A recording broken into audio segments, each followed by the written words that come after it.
The overall goal of this assay is to identify Drosophila larvae suffering from tissue hypoxia despite being in normal oxygen levels. In Drosophila, there are many mutations that produce slow, poor growth of the larvae and some larval sluggishness. This assay identifies within that class of larvae those that are suffering from tissue hypoxia. Ultimately, this assay will help identify more mutations that produce oxygen deficiency in the tissues through various physiological processes.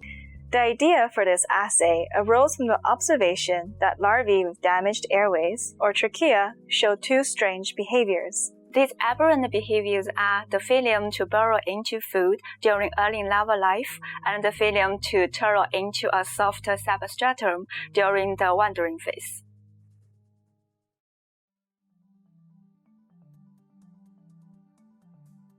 Set up the control and experimental genetic crosses in egg-lay dishes as described in the text protocol.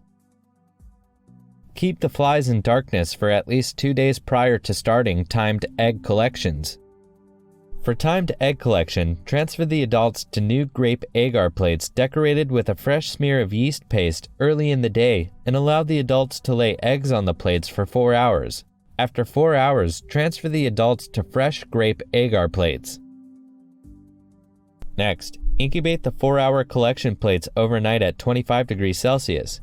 By the next afternoon, most of the larvae will have hatched. Plan to have at least 50 for each experimental group. For a single run of the assay, prepare at least 5 assay plates per experimental group. Add 16 grams of fly agar.